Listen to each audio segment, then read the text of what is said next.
Debate के दूसरे चरण में आपके भीतर आए इस क्रांतिकारी बदलाव पर हम इस चर्चा को जारी रखेंगे। वीरेंद्र सिंह जी हमारे नेशनल हेड हमें डिबेट में ज्वाइन कर चुके हैं। वीरेंद्र जी, आज तो ऐसा बहन जी ने दावा किया कि 2007 वो दोहराने जा रही हैं, क्या ये संभव है?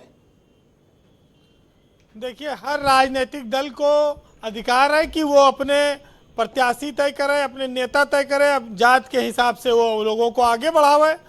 मायावती ने भी अपना आज फिर ब्राह्मण कार्ड चला है कि हम सतीश मिश्रा को नई जिम्मेदारी देंगे और जो पुरानी सोशल इंजीनियरिंग थी उसको हम आगे बढ़ाएंगे। लेकिन अब गंगा में पानी बहुत बह गया है, 2007 वाला पानी नहीं बचा है। 20 साल बाद हम खड़े हैं, आज बात कर रहे हैं। मायावती के पास किसी भी सदन में एक भी विधायक नहीं बचा है, न सांसद बचा है।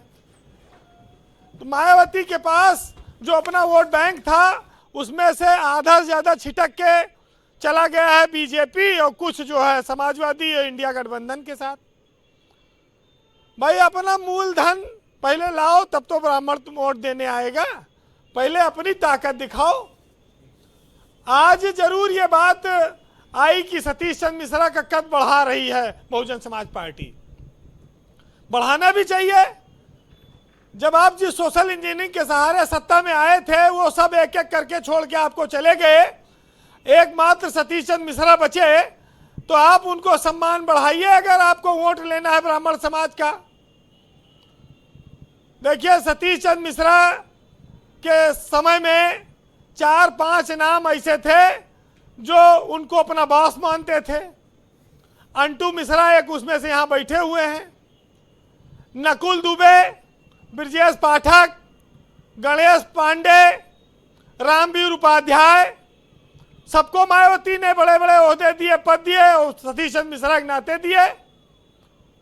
सतीश चंद्र मिश्रा भी कैबिनेट मिनिस्टर के बराबर उनका दर्जा रहा, राज्यसभा में रहे। लेकिन बात यह तब की थी जब आपकी बाजार चढ़ी हुई थी। अब बाजार में न खरीदार है, न ग्राहक है, न दुकानदार है। अब पानी बह गया बाजार में बहुत। अब मायावती की जो बाजार चढ़ी थी वो 2007 की बाजार थी। देखिए, एक माहौल बनता है सियासत में और वो माहौल मायावती के पक्ष में था।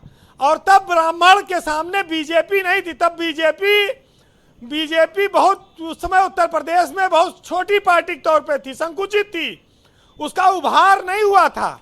मोदी 2014 में आए, उसके बाद से बीएसपी डाउन चली गई, तो ब्राह्मणों के सामने उस समय एक विकल्प आया था और इसलिए वो सब इसमें गए थे। जब से बीजेपी आई, ब्राह्मण उनके साथ चला गया। बीजेपी को माना जाता है कि सवर्णों की पार्टी रही है और ब्राह्मणों को, पंडितों को, ठाकुरों को, बनिया को, लाला को, इनको वोट देने में आसानी होती है बीजेपी को। वो तो सतीश चंद्र मिश्रा और उनके सोशल इंजीनियरिंग पे उस समय दे दिया उन लोगों ने। ब्रजेश जी, सतीश मिश्रा को ये सब जितने नाम मैंने आपको बताए सब एक एक करके छोड़ के चले गए। कोई सत्ता के साथ चला गया और अंटू मिश्रा को निकाल दिया गया, तो वो अकेले बचे रह गए। ठीक है, ताकत चली जाती है तो लोग छोड़ जाते हैं, इसमें कोई बुराई नहीं है जी। लेकिन मायावती नया नेतृत्व नहीं उभार पाई। अब उनका भतीजा आकाश आनंद वो आगे बढ़ रहा है, धीरे धीरे उसको ला रही हैं। लेकिन अगर उनको ब्राह्मणों को अपने साथ लाना है तो अखिलेश यादव की तरह टिकट घोषित करना पड़ेगा। अखिलेश ने तो पवन पांडे का टिकट घोषित कर दिया। क्या अखिलेश को कोई ब्राह्मण वोट देगा? अरे, जहां जहां कैंडिडेट देंगे अखिलेश, वहां वहां उनको वोट मिलेगा और ब्राह्मण अपना बाकी बीजेपी के साथ जाएगा और इधर उधर वो नहीं जाता है। आप ये जान लीजिए। यही बात अंटू मिश्रा को समझा रहे थे, इन्हें नहीं समझ में आ रही थी। सुनील शुक्ला जी को भी यही बात में समझा रहा था, जो आपने एक लाइन में कह दी कि जाएगा बीजेपी में। देखिए, इसलिए भी जाएगा कि वो अपना वोट पानी में तो डालेगा नहीं। जब वो जान रहा है कि हम मायावती बीजेपी से डरी हुई हैं, जब दलित जान गया ये बात, तो ब्राह्मण नहीं जानता है, तो वो क्यों देगा वोट? और वो जाएगा कि भाई जब वो वहां वोट देता है जहां जिताता है, जहां जीतने वाला कैंडिडेट होता होगा, ब्राह्मण वहां वोट देगा। और हारने के लिए वोट नहीं डालता कोई अपना पानी में।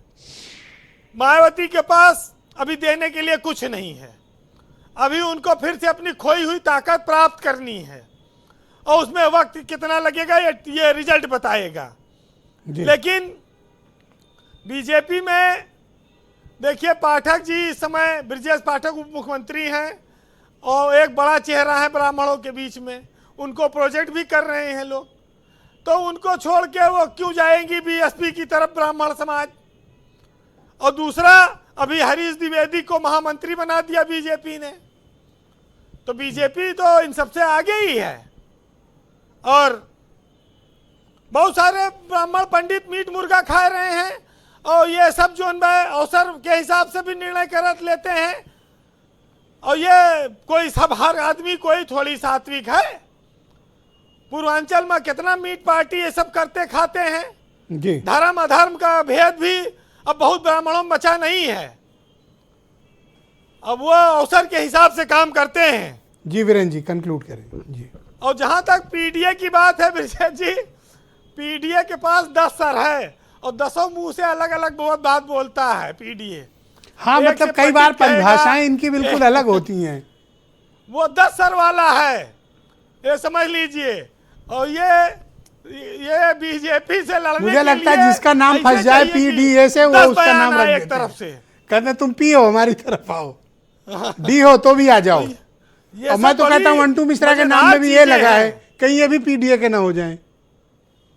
देखिए, बहुत साफ बात है कि जिसने ये नारा दिया तिरक तलाजू और तलवार, उसी ने फिर नारा दिया कि पंडित संघ बजाएगा, हाथी बढ़ता जाएगा। इस देश में समय काल परिस्थिति के अनुसार ब्राह्मणों ने पार्टियां चुनी और उनको आगे बढ़ाया है। जी वीरेंद्र जी, जी कंक्लूड करें। अब राहुल गांधी भी तो अपने आप को जनेऊधारी ब्राह्मण कहते हैं, उनके साथ भी तो बहुत सारी चीजें हो सकती हैं। लेकिन जब से 2014 से मुख्य मुकाबले में भाजपा आई है, ब्राह्मण ने उसे अपनी पहली पार्टी बनाया है। और मायावती अगर ब्राह्मणों को अपने साथ जोड़ने में कामयाब रहती हैं तो उनका सौभाग्य होगा। और वो सतीश मिश्रा को कितनी ताकत देंगी। सतीश मिश्रा 50 साल अभी उन्होंने अपनी पूरे किए हैं वकालत के, तो वो जिम्मेदारी, भाई भार दो, जिम्मेदारी जिसको दो, जिम्मेदारी ढो पाओ, वो भी तो देखना पड़ेगा जी। वैसे सुनने में एक बात ये भी आ रही है कि बीजेपी नरोत्तम मिश्रा को हो सकता है उत्तर प्रदेश का राज्यपाल बना के भेज दे। क्या कह रहे हो? नरोत्तम मिश्रा को क्या बात कर रहे हो, सच में? उत्तर प्रदेश का राज्यपाल बना सकती है ब्राह्मणों को सम्मान देने के लिए। कोई बड़ी चीज नहीं है। अरे तभी बड़े कांड होंगे, ये भी जान लो। वैसे ब्राह्मणों को विप्र कहते हैं, लोग सम्मान देते हैं जो अच्छे हैं जी, जो मृदुभाषी हैं, जो धर्म के जानकार हैं, जो समाज की भलाई के लिए काम करते हैं। जी वीरेंद्र जी, आप 4 लाइन सुनिएगा, वो कौन किसके साथ जाएगा ये अलग बात है। जी।